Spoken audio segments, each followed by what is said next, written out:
back-to-back meetings ang ginawa ni Pangulong Bongbong Marcos isang araw bago ang ASEAN Leaders Summit sa Cebu. At ngayon pa lang, malinaw ang agenda ng summit. Tugunan ang pangmatagalang epekto ng krisis sa Middle East. Alamin natin ang latest live mula ASEAN International Media Center sa Lapu-Lapu City.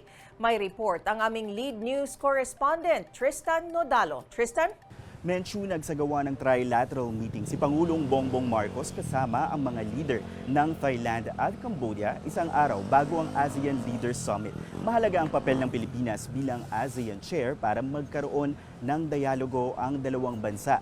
Kung babalikan natin, noong nakaraang taon, sumiklab ang kaguluhan sa Thailand-Cambodia border dahil sa sigalot ng dalawang bansa at hindi pagkakaunawaan ng Thailand at Cambodia na nagresulta ng bakbakan, civilian displacement, pati na pagpatay sa daang-daang individual. Samantala, maliban sa trilateral meeting, ay nagkaroon din ng bilateral meeting si Pangulong Marcos kasama ang leader ng Vietnam, habang ang mga foreign minister at economic minister ay nagsagawa rin ng kani-kanilang pagpupulong na sumentro sa pangmatagalang epekto ng Middle East crisis.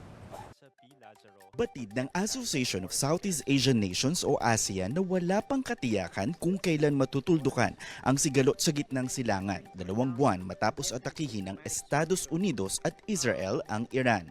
Sa Joint Foreign at Economic Ministers meeting, sinabi ng Regional Bloc na hindi pa tuluyang epektibo ang mga pansamantalang kasunduang pangkapayapaan lalo na sa sitwasyon sa Strait of Hormuz. Well, the United States and Iran have still trying to announce a definite diplomatic solution in sight, and the vital Strait of Hormuz still remains severely restricted. Iginiit din ng ASEAN ang panawagan na de-escalation sa lahat ng partido dahil ang 2 buwang gyera ramdamang epekto sa ekonomiya ng iba't ibang bansa. The impacts of this prolonged conflict have now blurred the lines between the political and the economic to gradually affecting the lives of millions of people across ASEAN. Our energy security, food security, and safety of ASEAN nationals have been brought out as the most urgent priorities for our region to address. Umarangkada na rin kanina ang Foreign Ministers Meeting, political security meetings na bumabalangkas ng magiging direksyon ng ASEAN Leaders Summit na nakasentro sa Middle East crisis, food security at proteksyon ng migrant workers. Dumating na rin sa Cebu ang halos lahat ng ASEAN leaders. Samantala, nagsagawa ng Special BIMP-IAGA Summit ang mga leader ng Brunei, Indonesia, Malaysia at Pilipinas, isang sub-regional economic group na nakasentro sa trade, turismo at connectivity dahil sa pagiging malapit nito sa isa't isa.